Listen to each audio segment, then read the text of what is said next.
Heroes are an inspiring group of people. Every one of them, from the larger-than-life comic book heroes you see on the big silver screen to the everyday heroes that let us live the privileged lives we do. Every hero has a story to tell. The doctor saving lives at your local hospital, the war veteran down the street who risked his lives for our freedom, the police officers and firefighters who risk their safety to ensure ours. Every hero is special and every story worth telling, but there is one class of heroes that I think is often ignored. The entrepreneur, the creator, the producer, the ones who look at the problems in this world and think to themselves, you know what? I can fix that. I can help people, and I can make a difference. Then they go out and do exactly that by creating a new product or introducing a new service. Some go on to change the world, others make a world of difference to their customers. Welcome to The Hero Show. Join us as we pull back the masks of the world's finest heropreneurs and learn the secrets to their powers, their success, and their influence, so you can use those secrets to attract more sales, make more money, and experience more freedom in your business. I'm your host, Richard Matthews, and we are on in 3, 2, 1. Hello and welcome back to The Hero Show. Richard Matthews here, and on the line today I have Elise Rorick. Hopefully I pronounced that right. Did I get that right this time, Elise? Yes. Awesome. So Elise is a photographer and an artist. She's been a photographer since high school, started getting paid to do weddings and portrait photography. You went to fine art school. And over the last couple of years, you've really started to turn your photography business into a full-time position for you. And that's what you're doing now, right? Is you're doing Yes. product photography and things like that? Mm-hmm. Yep. Product photography and book cover design. Awesome. So that's what you're known for right now, is product photography and book cover design. Those are two pretty different things. Is there a reason why you could do both photography and book cover design? Well, book cover design is sort of the realization I had of how to combine all of the things that I love. So graphic design, art, photography, and stories, because I've always been a huge book nerd. So that was me too. That was a realization that came like well after college. And I was just like, oh, well, that's a profession. Like, people do that. I could do that. Yeah. But I had already been doing the photography for so long, and I do still really enjoy product photography. So I'm sort of transitioning, but at the same time, I don't think that I will ever truly get rid of product photography. Like, my goal is to have the book cover design be a little more of the focus, but even still, I mean, they also go hand in hand really well, because if you're working, especially with self-published authors, they, you know, put their book out and it's got my cover on it. And then also they need photography of the finished book so that they can market the book. And so I can kind of wrap it all up in one package. Nice. You got a nice little like unique service there for people, so they can get their books designed, get pictures done of them, and all that kind of fun stuff. Exactly. Awesome. Authors need like headshot photos, so it all still ties in together. And then I still enjoy photography. Most of my art is photo based. One of the things that I do with a lot of my clients in my business is I tell them they need to go hire a photographer and get hero shots done, right? So they can use them in their marketing pieces. So and a lot of them are authors, so authors certainly need to get that kind of stuff done. Yes, exactly. And so it's just awesome. It's a good way to start building relationships with the photography, and then later, if they finish a book and need more, then I can provide other services too. So you're right. It sounds like they're very different things, but I've sort of figured out that they kind of actually can work together really well. Yeah, and it gives you a unique place in the marketplace, because not a lot of people have both photography skills and book design skills, so you can offer something that not a lot of other people can offer. Yes. And that's an important thing that I think, you know, if you can bring your own uniqueness to a product and service offering. You know, I do the same thing. Like, a lot of my clients, I have a photography background as well. And a lot of my clients, I'll walk them through, like, here's how you should get your photography done. Right. And I have a little document I call my photography cheat sheet that's written in photographer ease, right? Like, it's written in language that a photographer understands. And I was like, here, take this, because like I do marketing for my clients. And like, you can give this to a photographer and then you'll get back what you want. Right? Because if you go to a portrait photographer and you say, I want to get portraits, you'll get portraits back, right? Because that's what it means, something specific to a photographer. Yes. So Yeah, you have A to lot of my speak the clients don't language. know that, right? Mhm. They don't know how to speak photographer, so they go and they ask for a portrait session and then get portraits back, and then none of the pictures are useful for the marketing we need to do. Right. So I have a It's a whole very like, different thing. Well, yeah, especially a lot of authors, especially, again, a lot of self-published authors, like in a lot of senses become the brand, like, and hmm so people want to hear not just about the book but also about them and about the story, and so yeah, about who that they is are. exactly, like, and I call those sessions actually brand photography sessions, not Absolutely. just like, it's not really just a headshot, it's not really just product photography of your book, it's everything all combined so that you can use all of it to tell the story of what your story is, basically. See, now I feel like I need to pull out my cheat sheet and go over it with you and make sure that it hits all the It points since you're works. actually doing some of the brand photography work. As Right. a photographer, if a client brought this to you, would you be able to return what they're looking for? That's good. Yeah, So we can do that. yeah. So as you know, this show's about the heropreneur, right? And as a hero, every hero has an origin story, right? This is where you started to realize that maybe you were different, that maybe you had superpowers, and that maybe you could use those to help other people. You know, it's Mhm. where you started to develop or discover the value that you can bring to the world through your business. Mhm. So what's your origin story? So my origin story is kind of like long and windy, really, but and then also very specific because I picked up a camera at age 12 because my dad Yeah. was always an amateur photographer. And I don't remember why. I just remember that I picked up his camera one day and started playing around with it. And then I kind of just ran off with it and didn't bring it back until he bought me my own. and, and that was actually, I used his camera all throughout high school for paid portrait and wedding things. And then for my high school graduation, like my dad and my grandma and I think an aunt and uncle all kind of pooled together, and for my graduation gift got me my nice DSLR camera. Yeah. And so that is in one sense the origin, but then in another sense it's kind of photography and art and stories have sort of always been a part of who I am.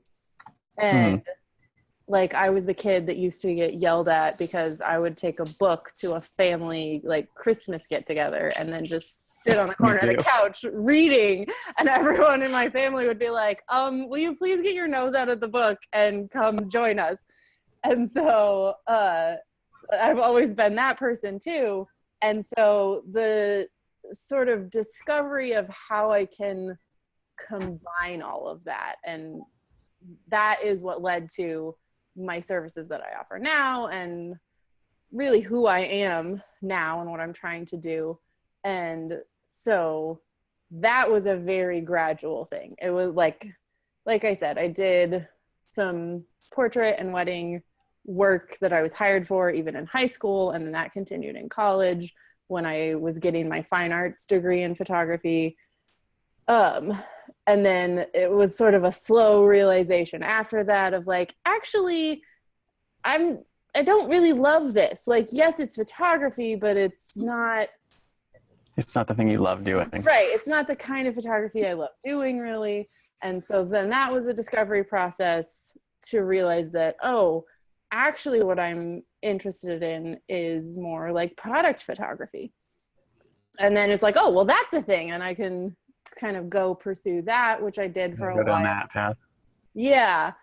And so I went down that for a while, but then at the same time, so for a while, product photography was my full-time job and like how I was making my money, but I was still very interested, always was interested in stories and in artwork. All of my artwork is almost always inspired by stories in one way or another. And so I was still always really interested in that and doing that on the side, like in the evenings and weekends. Yeah.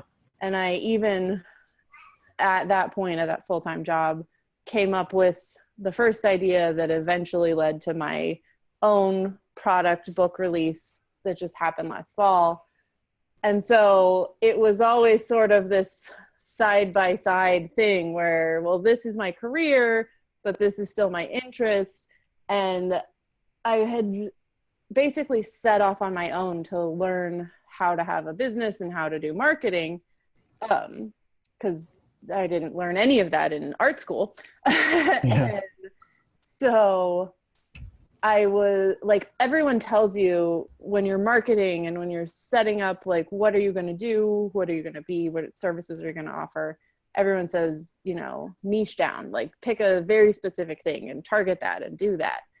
And I kept running into this problem of like, but I really enjoy like 3 different things, and they're seemingly very different things. Because I've got, you know, my artwork, which is often painting and underwater photography. And then I have book cover designs, because books. And then I had product photography.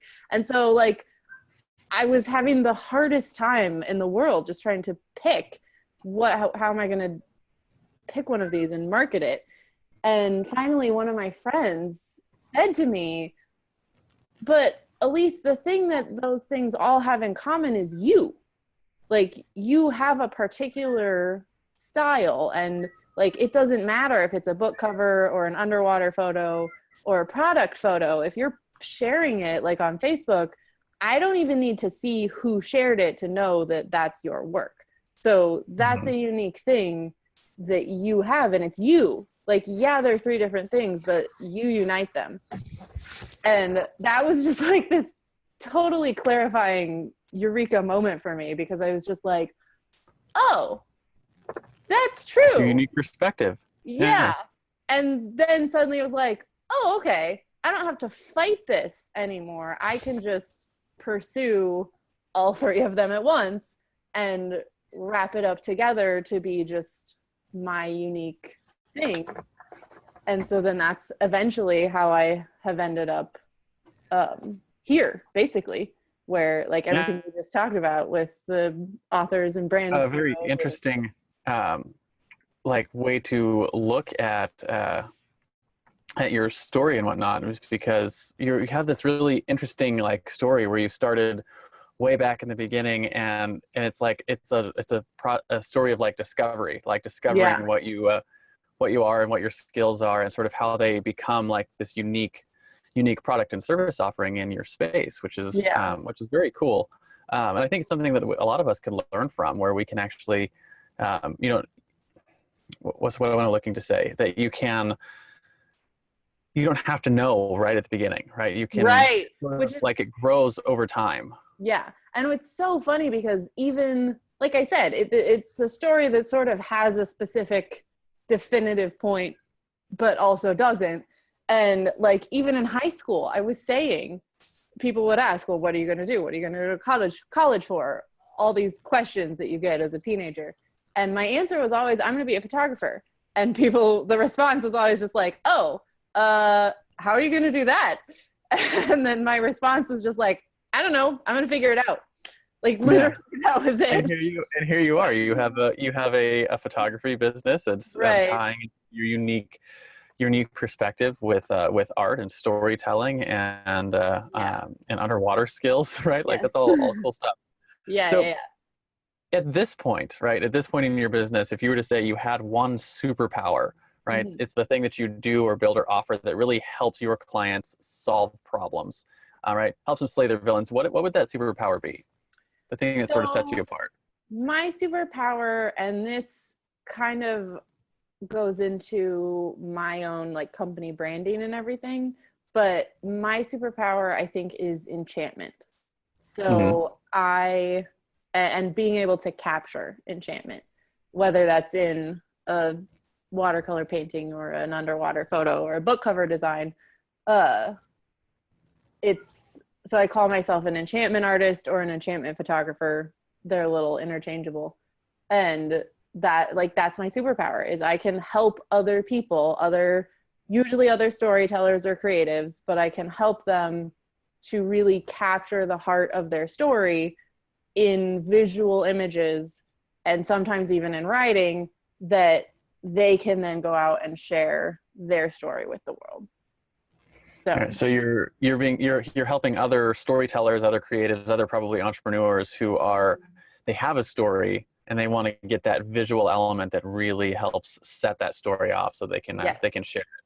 Yes, and it's enchantment specifically because the images that I create are enchanting. They will capture the audience's attention. Which I feel like we're gonna have to pull up some examples here before we're too far into the we can do that. Yeah, into this. So have you found that message hard to, because enchantment is like, to me, enchantment is it's an ambiguous word, right? It's like, I don't know right off the bat like what you mean.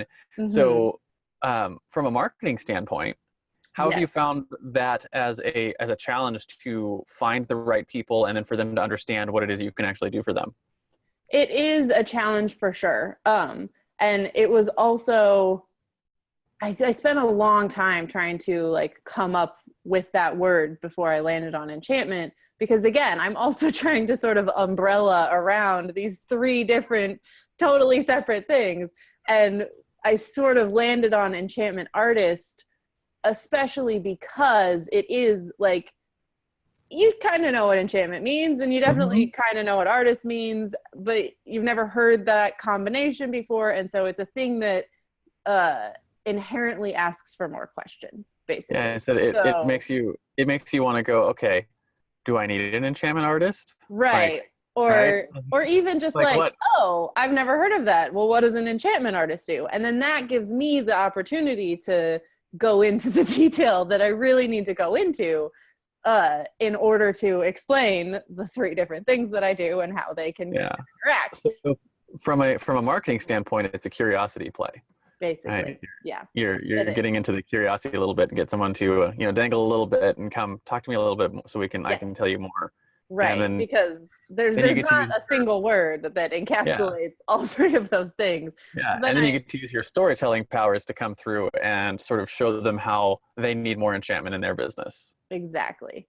And so it also gets at that thing that my friend Maddie said to me when she was just like, well, your style and you is the thing that's in common. And so that the word I feel like really encapsulates my style as well. Yeah. So what's really fascinating about that, and I love what your friend said, that the thing that sets you apart is you, because I tell all of my clients that, right? Yes. So I have this image that I use for my clients all the time, and I call it the crocodile infested river. And your products and services are like, you have your customers on a journey, right? They're on the left side of the river over here, and they have certain levels of awareness of the problem that they have that they're trying to solve. And then when they get to the point where they're like, I'm ready to solve the problem, then they have to get in the river to like swim across the river to get to the other side where the promised land is. The promised land is they've solved their problem, right? They live in a new life, right? They're no longer, they were fat, sick, and nearly dead on this side. Now they're healthy, vibrant, and full of life, right? And they have that journey that they go across. Yeah. And when someone is ready to like dive into the water and swim across, that's when you can come into their life and say, hey, you know what? I've got a boat, right? Yeah. And I know how, and that's my product or service.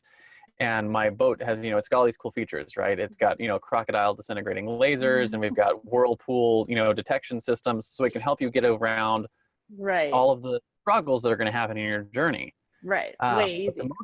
The most important part of the boat is you, right? You're the captain. You have been on this journey before. You've been across the river. You've helped other clients go across the river, right? And you have a perspective, right? And it's your uniqueness that allows you to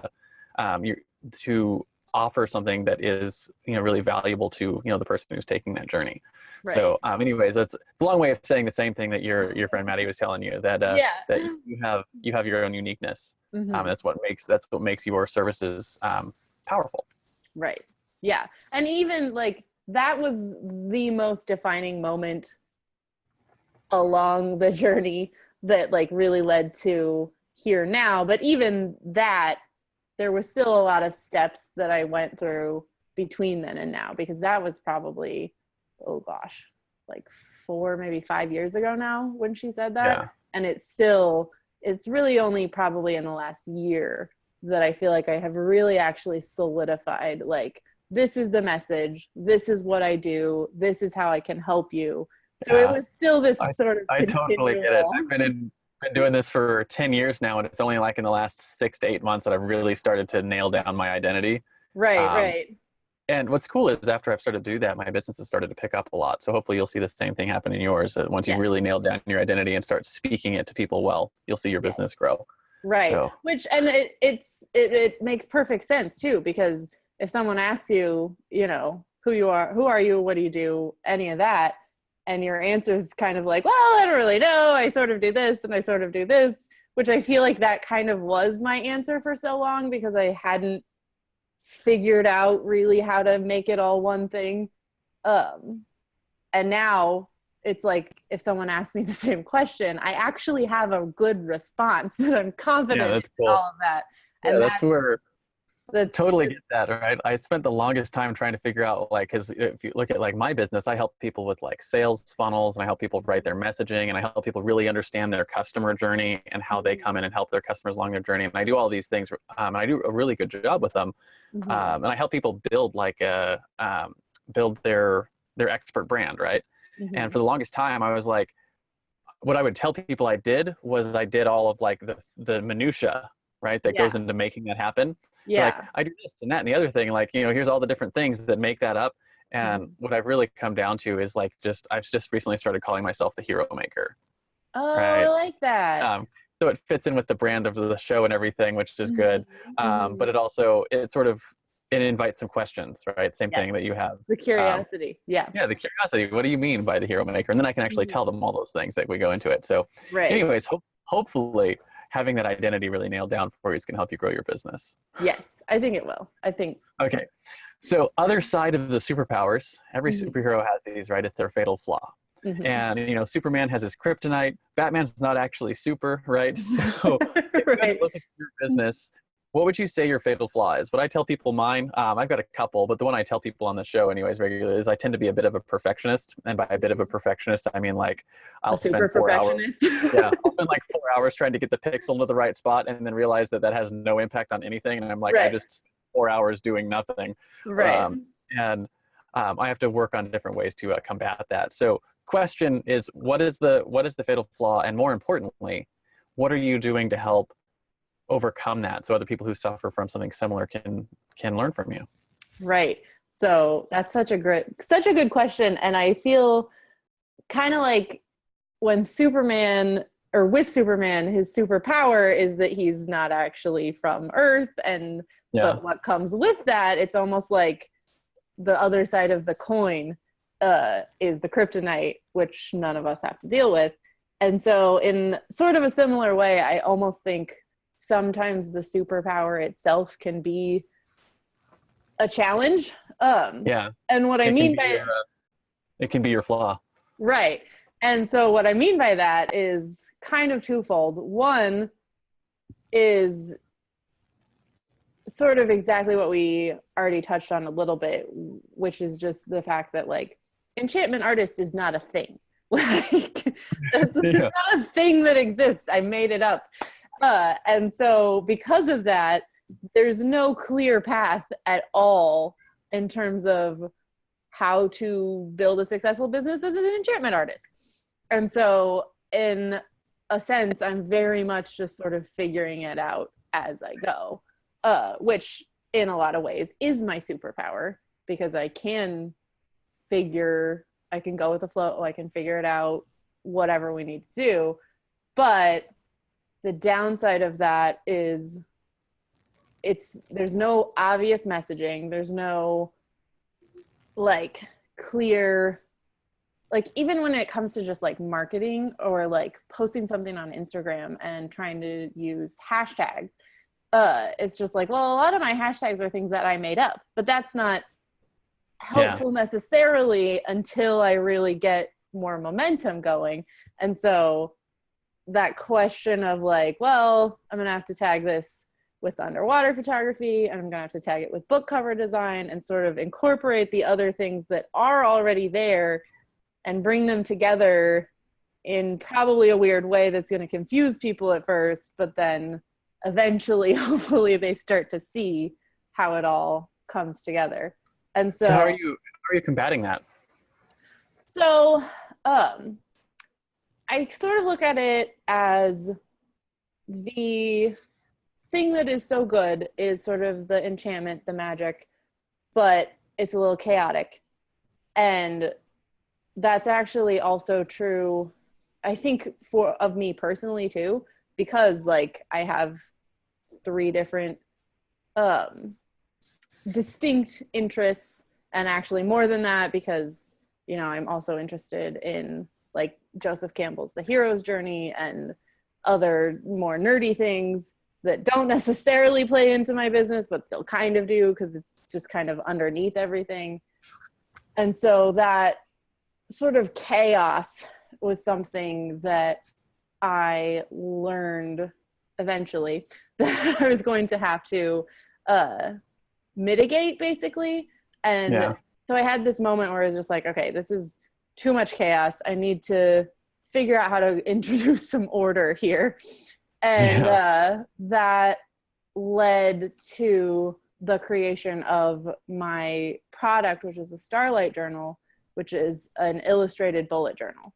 And so I made that for myself because honestly, like, I just needed something. I spent like 6 months. Some of the best products come out of stuff that you need for yourself. Well, exactly. Like, that's what they say, right? Like, solve the problem that you need solved, and probably someone else needs it too. Which was basically my experience, because I came up with this idea. It was just kind of a stroke of inspiration one day after I had spent like 6 months looking for, like, I need some sort of business planner. I need some sort of thing to contain the chaos a little bit, basically, is what I was looking for. But I had specific ideas, and also I know myself, and like, if it was boring, I wasn't going to use it because I had tried and they were boring, and so I didn't use them. And so I one day just like made a list of like, okay, well, what would I be looking for in this? What all would it have to contain in order to be what I needed?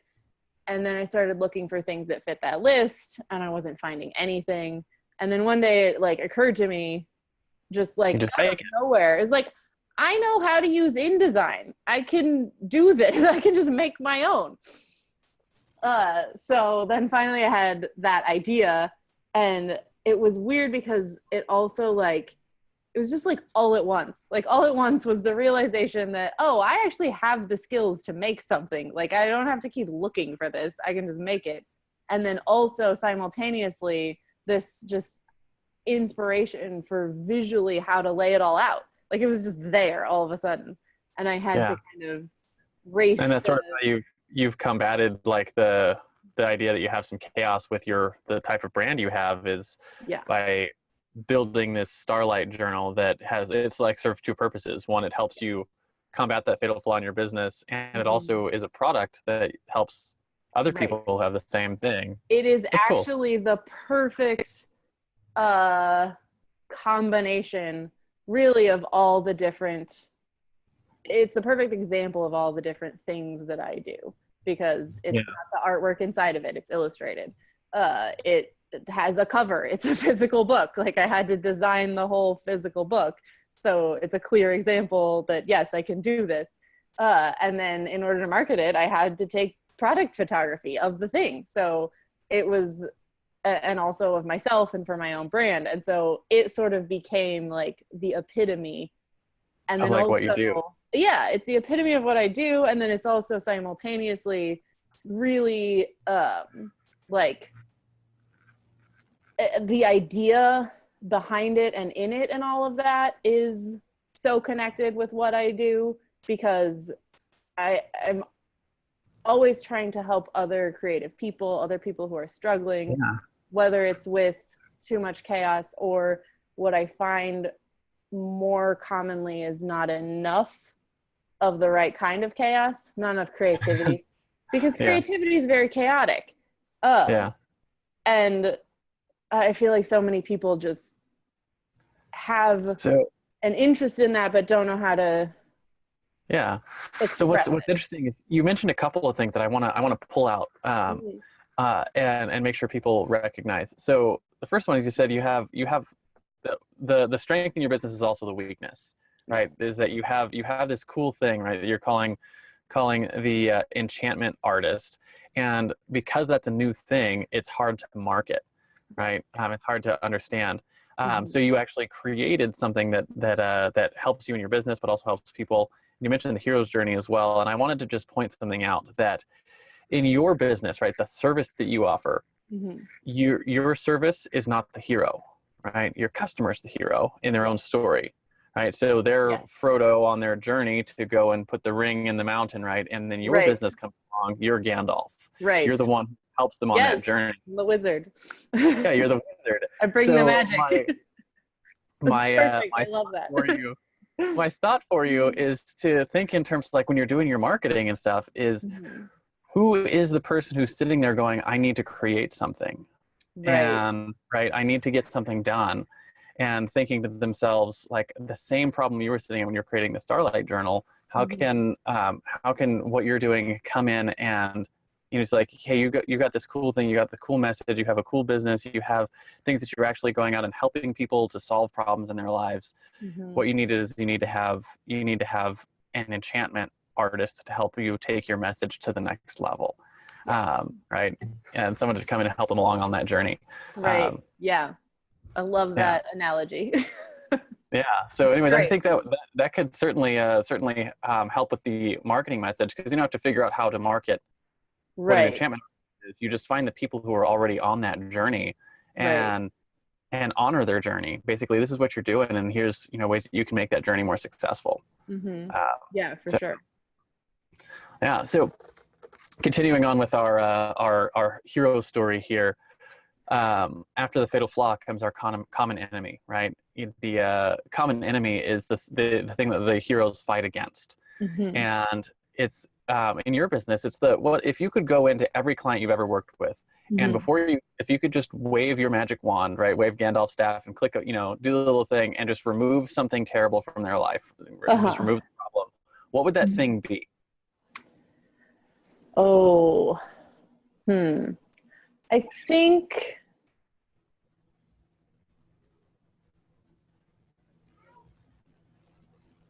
I think in a lot of ways that thing would be almost the idea that no one is interested in what they're doing. Yeah. So like Like, that self-doubt that comes in. yeah, or like, yeah, basically, or the idea, it does all probably go back to a self-doubt, but the idea that they're not going to be able to get the message out there, or that no one's So, going to be interested. so it feels like self-doubt didn't quite capture it. Maybe it's the doubt in the magic of their message, right? That other people are going to be able to see Yes. the magic and Yes. actually get value from it. Yes, exactly. Um, and like, especially with books, you know, the saying is don't judge a book by its cover or whatever, but that's silly. Like, that's what we do every time we look at a book. We look at it, we judge it by its cover. Yeah. Right.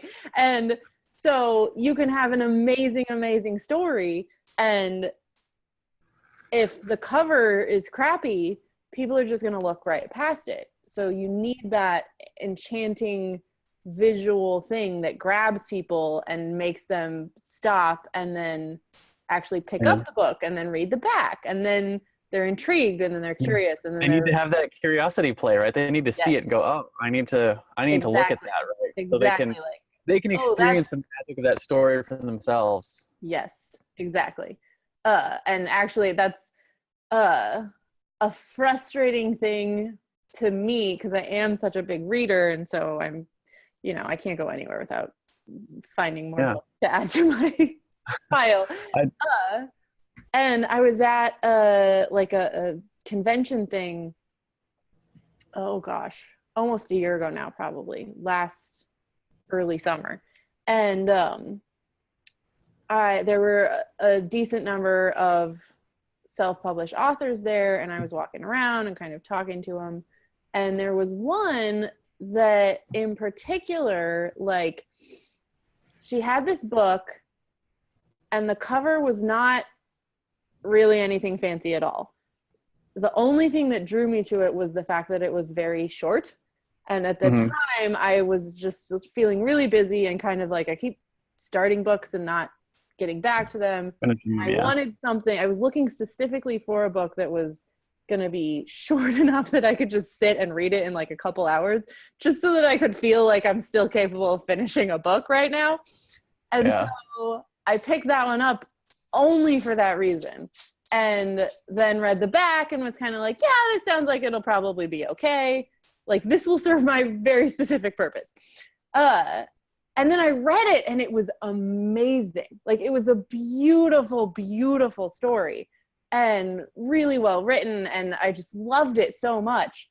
But then that was kind of heartbreaking too, because it was just like, you could have a cover that captures the magic in this story, and then more people would want to pick it up.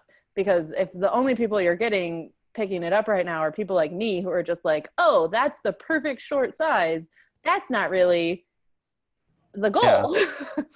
And like, that's going to come down to like your title, and like the cover needs to actually stop. Like, every piece of that outside of that book needs to get someone going, I need to take the next step, right? I need to flip the book over. I need to open the cover. I need to read a little bit about the author, right? And the cover is what does that. It's what's going to, it's what's going to create that magical curiosity that gets someone to stop and think, I need to do something with this. Exactly. And so that it's just, it was a frustrating moment. And when you realize, that's something I've noticed happens a lot. You realize in your business that, like, man, if I could just help someone accomplish this thing, then they could get so much more of a result, right? It's that it's a good thing. It's like, it's that common enemy. Like, one of the things I do in my business all the time, I do something I call instructional design, which is where I help people teach, right? I help experts build their courses and like how to do teaching. And I'll go through someone else's course and realize that like they missed some major like points that are going to keep their students from getting the results they want their students to get. I'm like, man, if they just talk to me, I could help them, right? I could help them understand how to teach this thing better. Right? It's the same kind of thing. You're like, you see that frustration is that common enemy that, I call it expert blindness, right? For in my business, they're so good at what they do, they don't always necessarily know how to teach someone who doesn't know what they know how to do what they're doing.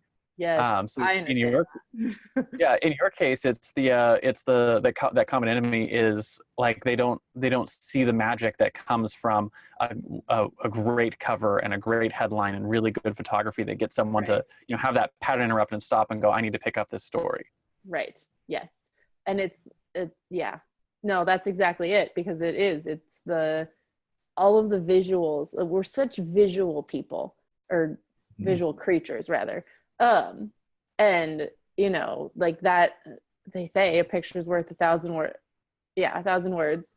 And it's very true. I mean, like, Instagram is a good example. Yeah. I feel like even Facebook, I feel like, is becoming like just nothing but pictures.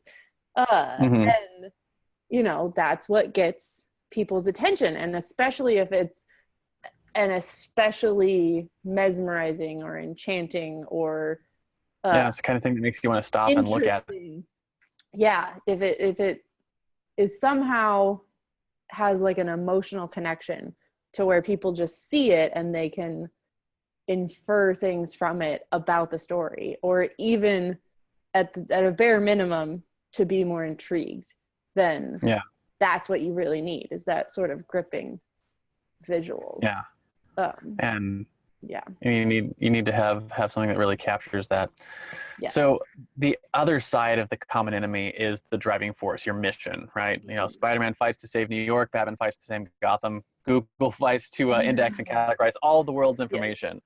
If you had a mission, right, that you could just clearly state that you're the thing that you are fighting for, right, that you want to have bettered in this world, what would you say that is? So my mission actually goes back to stories, because I believe that stories, fictional, even artistic, like visual storytelling, is really, really important to humans because it has a way of teaching us things about the real world, even if it's a fantasy, like a fantasy story, like Lord of the Rings, for example. Yeah, absolutely. The value in that is that, like, Smaug the dragon does not actually exist, obviously. Sauron doesn't exist. But in the real world, we have to come up against smaller versions of that. We have to fight our own dragons in our everyday life. And so the value of seeing that artwork and those stories that they teach us. I think it's a G.K. Chesterton quote, but something along the lines of, fairy tales don't teach us dragons exist. Fairy tales teach us dragons can be beaten. And I've always loved that ever since I read it, and that's it. Like, that's my mission. My mission is to use my artwork, use my stories, use my voice, use other people's stories, help other people to tell their stories.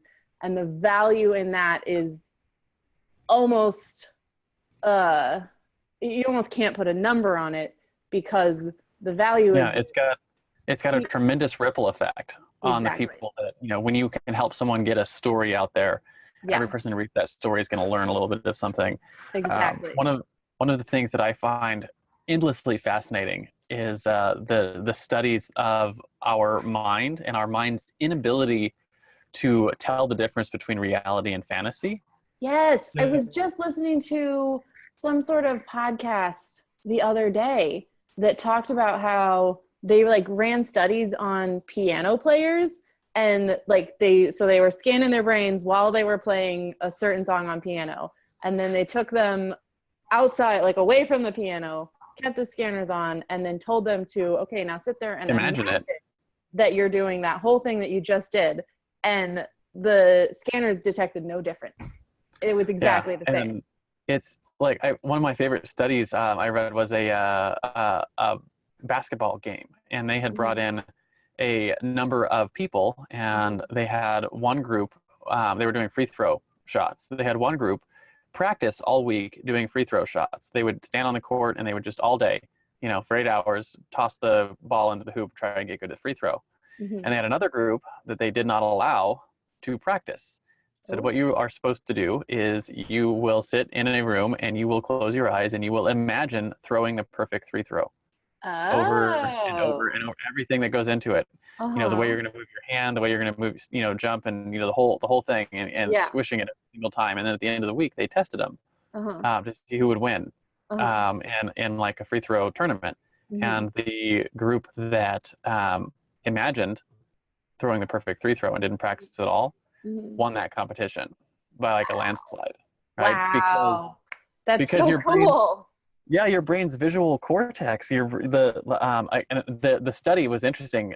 They went into some of the numbers, and it's when you do something, when you actually you're out and you're doing something, you might it's something like 4,000 or 5,000 visual synapses or whatever will fire in your brain. Right. But if you close your eyes and you imagine it, and you imagine seeing it and touching it and tasting it and being there, it's something like 4 billion. Right. It's such an order of magnitude more things that fire off in your brain when you're using your imagination, right, to visualize something. And what always struck me is people used to complain at me when I was a kid because I was always reading books, right? And so you had this familiar. It's a familiar problem that us readers have. And I realized a long time ago that the value that comes from reading something is that you get to live experiences that you wouldn't normally be able to live, all right? And you get to face those challenges and think through someone's decision making, right? Even if you don't agree with the way that the protagonist agreed, you've thought through there, you've been there, right? And I tell people I've been through space, I've fought dragons, right? I've done these things, I've fought wars, and how is that? Because you're visualizing it, right? Because you're there. Reading it. And if you've ever read Orson Scott Card in his I series love of Orson books. Scott Card. Yeah, in his series of books for people who are listening, his series of books for the dang it, I'm gonna forget what it's called now. The Battle School, Ender's Game. yeah, Ender's Game, the Ender's Yes. Game series, Mm-hmm. and then the Shadow of the Hegemon series that goes along with it that follows Bean's story. At the end of every one of those books, Orson Scott Card has like a chapter that he talks through, like the things that he's thinking about and like what he was thinking about when he was making the story. Mm-hmm. And he said something, I can't remember which book it is, and so I just recommend read the whole series. You'll love it anyways. Yeah, they're great. And one of them he mentions, he said, when an author writes a story, he only writes half of a story, right? Because the story isn't finished until someone reads it and makes it complete in their head. Yes. And that really, really stuck with me, that the power of stories comes when we consume them, right? Because we're a storyborn people. Right. And I think, so. I mean, I think of artwork in much the same way. It's, you know, there's one thing for me to create an underwater photograph, painting, whatever it is, and like I get value out of that regardless, but it's almost an entirely new, just as important, just as creative experience for someone else to then witness that art, because for exactly the same, and if you approach it openly, any art, not just mine, but if you approach a piece of art openly and with genuine curiosity and earnest, I think, like, you can learn things. You actually can. And the other weird thing that happens is that you don't necessarily learn the same thing. Like, you and I could look at the same Da Vinci painting and get entirely different things out of them, because we're each bringing you come to it with a different perspective, right? A different like life story that you bring to bear on that experience. Exactly. You're going to find different things in it that are more relevant to you that won't necessarily even stick out to which me. is super important. Yeah, and it's a super important thing to point out for our listeners too, that if you are running a business and you have products and services, that your perspective, the thing that you bring to bear in your business, is so valuable because nobody else has it.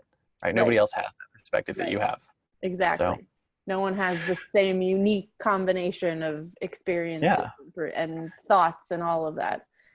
So let me continue down our path here. On the other side, you know, when you get past the driving force, then you have to actually like go out and make your business happen, right? And that is, I talk about your hero's tool belt, right? Maybe you have a big magical hammer like Thor, or a bulletproof vest like your neighborhood police officer, or maybe you just really love the way that Evernote helps you organize your thoughts, right? Or maybe you're a photographer like me. I love my A6500. What are some of your favorite tools or tool that you use in your business that really allows you to do what it is you're doing? So it is definitely my camera, obviously. That's a very big one. Okay, so I'm totally a gear nerd. What kind of camera is it? It's a Nikon D750. You like it? I do. Yeah. The camera my dad had was a Nikon, and so I've sort of just always followed that. I've used Canon before too, and I don't have a particular attachment to either one of them, other than I just already had Canon stuff. So when you just used Canon stuff. I already had Nikon stuff. But yeah, no, I do like it. It's a good camera. So because a camera is only as good as the glass you attach to the front of it. What's your favorite lens that you use? My 50 millimeter f1.8 I use for almost everything. So I loved my 50 millimeter 1.8 until recently, and this is how geeky I am, right? I just got actually I've had it for a couple of years now, but a 30 millimeter 1.4 that I am in love with. I love this lens so much. Only other photographers can appreciate that. It's the first time I've pulled out my camera on a podcast, but yes, I love my 30 millimeter 1.4, and I use it all the time. So I get it. Yeah. No, I think it's almost like a thing in my brain too, because I know that the 50 millimeter is the same as what our eyeballs see. So yeah. So is your a full frame camera? Yeah. Okay, yeah. So I'm on a crop sensor. So the 50 Oh, so millimeter your 30 is a like your 75, so my 3 is yeah. a 50. Yes. So I've always Right. had that there was something wrong with the 50 and I could never figure out what it was. That's And what it it is. was It's zooming it was in like too close. it's zooming in a little bit. So Mhm. this 30 millimeter is my equivalent of that 50 millimeter, which Yes. is Okay, that makes super more geeky. sense. Yeah, super geeky for all the people that are not photographers watching this. Right. But Sorry. it's basically the same lens. But yeah, the 1.4 on Yes. that makes me so happy. That like razor thin. Oh yeah. Depth Uh, of field. Yeah. yeah, depth of field. Love I it. love it. So you do that. You use that mostly for your photography side of your business, I assume. Yes. And then my other thing that is probably at least equally important is Photoshop. Yeah. Like that's my big tool. I have a Wacom stylus, so I can do photo editing and then some painting. And Wacom stylus. yeah. Mine is older than that, but same basic thing. We're the same. We're the same kind of nerds here. Yeah, we are, I think. So yeah, no, I love that thing. That like just revolutionized everything. And that was also the start, or well, it wasn't the start, but it really helped to up my game with my artwork, not just with the photography. I mean, it's a great tool for editing anyways, but because my particular artwork is, again, this weird sort of mixed media thing that I sort of made up. I do that a lot. And so mostly what I do for my artwork is I'm combining photography with other hand-drawn or hand-painted elements. And the Wacom stylus just made that like 1,000 times better, because I can really get into the detail and do a lot more brushwork and just really make them blend together much better, because you know, a painting and a photograph don't necessarily always blend well. So like it's a difficult thing to accomplish in and I find it difficult even like when you're working with two different digital mediums. If one is done, you know, like cell block art, and another one's done with like line art, like trying to combine them. You know, they're both digital. It's still hard. Like it's still hard. Yeah, it's difficult to combine that kind of stuff. So you know, good on you for trying. I don't try. Right? I just it's a photograph. That's the way it is. Yeah. So, yep. Yeah. But no. It gives you a unique skill set that not a lot of people have. It is, yes. Which just gets us right back to that whole like, oh, it's great and it's new, but it's new and no one really knows what it is. Yeah, I assume. Are you tired of trying to write webinars that don't consistently convert? How would you like to have a webinar that effortlessly created sales in your online business? You can. Introducing the Webinar Alchemy Workshop. Webinar Alchemy Workshop is an online masterclass that will help you write incredibly persuasive webinars for your online courses quickly and easily. Using what you learn in this class, you can build a webinar that educates your entire audience while still creating sales. For a limited time, you can purchase this masterclass for only $7, and you'll get the exact framework I've personally used to help my clients sell more than $1 million worth of online coaching and training just over the last year. Simply text the word alchemy, ALCHEMY, to 444-999, and I'll send you all the details. The music is by Purple Planet Music. Visit www.purple-planet.com. Yeah, I assume the art speaks for itself though when you see it. So, well, hopefully. what I want to do is move on to your own personal heroes, right? And we talked about this a little bit earlier, right? Frodo had Gandalf, Luke had Obi-Wan, Robert Kiyosaki had his rich dad. Who were some of your heroes? Were they real life mentors? Were they speakers, authors? Were they peers who were just a few years ahead of you? How important were they to where you are now and what you've accomplished so far? So my heroes are basically all authors, which probably not surprising given everything we just talked about. But I kind of have three big ones. Neil Gaiman is one. J.K. Rowling is another. Yeah. And the third is Elizabeth Gilbert. Okay. So give us a famous book by each one of them. I know Harry Potter for, J.K. Rowling, everyone knows that. Right. But the other two, if they're not familiar with the artist. Yes. Okay. So Neil Gaiman is most famous for Sandman, the Sandman comics. Oh, okay. That's what most people know him for. I also love the Sandman comics, but more than that, I love his novels. So Stardust is probably my favorite one. It's kind of a fairy tale for adults. So Stardust, they turned into a movie, didn't they? They did, yes. Okay, I know that. I recognize that. I think he also worked on that screenplay. They changed a few things, but overall it's pretty similar. Okay. So basically same story. And then the other artists? And then the last one is Elizabeth Gilbert, and she is most famous for Eat, Pray, Love, which also became a movie. Yeah. But the thing that I really love her for is her book, Big Magic. And that is really all about, it's a little bit her own personal journey as a writer, so as a creative, but also it's just so inspiring and helpful as a creative person, and especially a creative business person. And I think everyone should read that book. That one especially, because it just... Okay. We'll make sure there's links for it in the show notes. Yeah.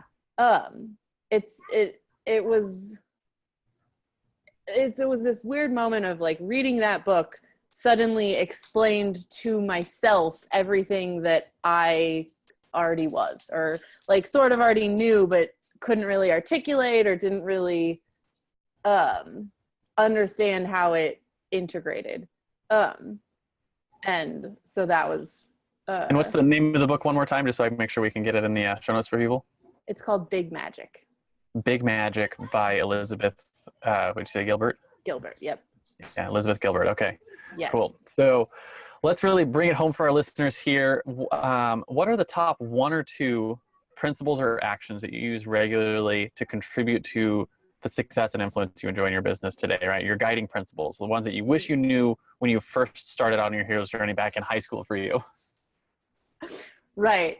I think my biggest one is balance, and that also both figuratively and practically for me is exemplified in the Starlight Journal, because the whole point of that was like, I need a single space to balance creativity with productivity. Like I need to be able to do both and to figure out how to balance those two. And so I think especially for me, having 3 different directions almost, I think that is the key thing, is figuring out how to balance those 2 things. Exactly. Yeah, I how to balance talked the 3 about that things. in the last episode we had, is like this idea of like you have to have permission to be creative.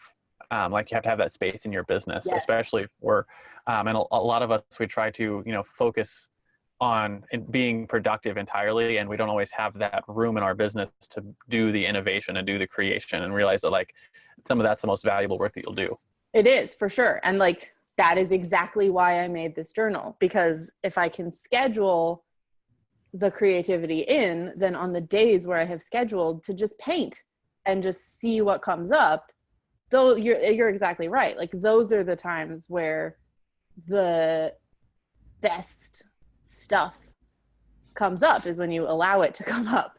Yeah, when you give yourself room to be creative, room to do some innovation, and room to realize that like I don't have to accomplish something today. What I need to do is just let the creative juices flow. Right. Sometimes the only thing on the to-do list is paint or be creative. Or painting is very specific to me, but even in other businesses that aren't for me it's obviously creative. Right? Exactly. There's still brainstorming. There's still even just go out and take a walk. Like there are pages in my journal that say, go out and take a walk and like notice such and such, and then come back and journal about it. Even just journal, even just reflection of any kind. Like all of that can be really creative and really necessary. Like that's where you get the good ideas.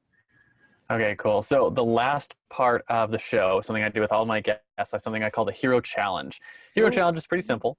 And it is just, do you have someone that you know in your network that you could introduce to our show that you think has a really cool story that needs to be told? Who is that, and why do you think they would be a good fit on the show? Who do I know?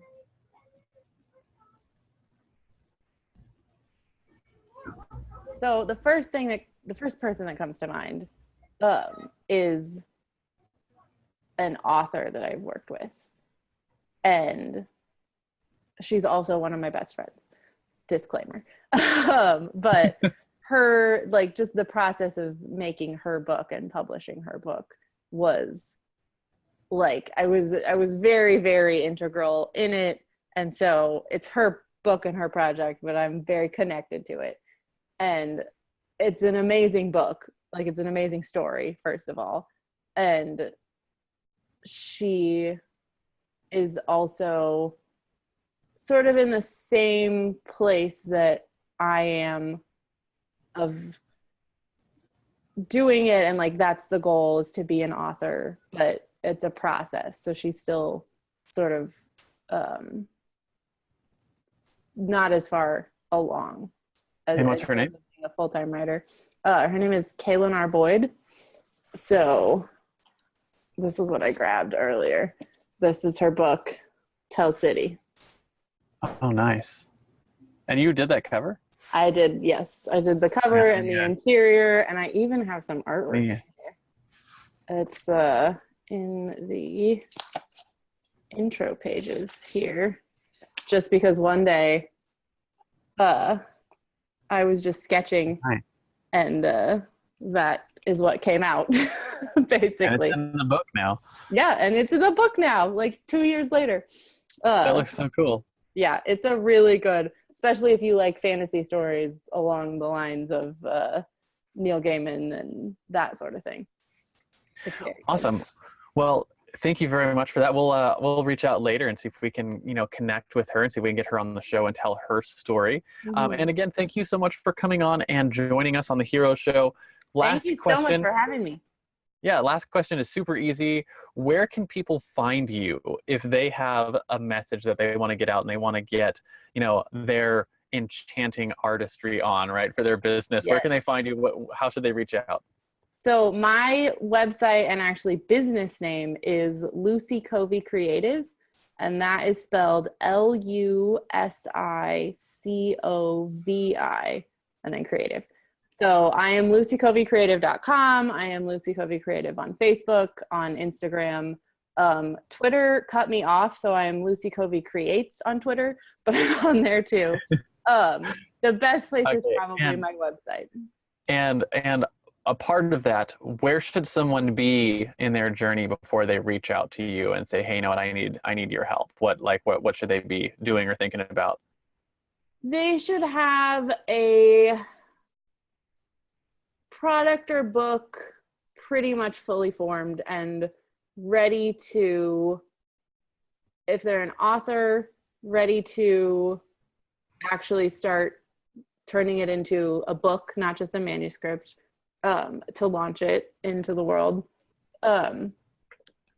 If they are a more product-based business, same sort of thing. You want to have like the product line, have things pretty much set, ready to go. You want to have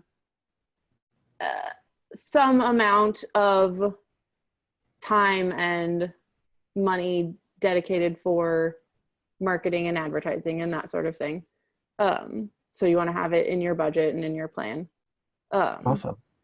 Yeah, that's pretty much it. So if you're listening to the show and you have a book or a line of products, and you think that having someone like Elise come in and help you really get that enchanting cover and enchanting story put together and help you sell, definitely reach out to her. And you said it was LusiCoviCreative.com?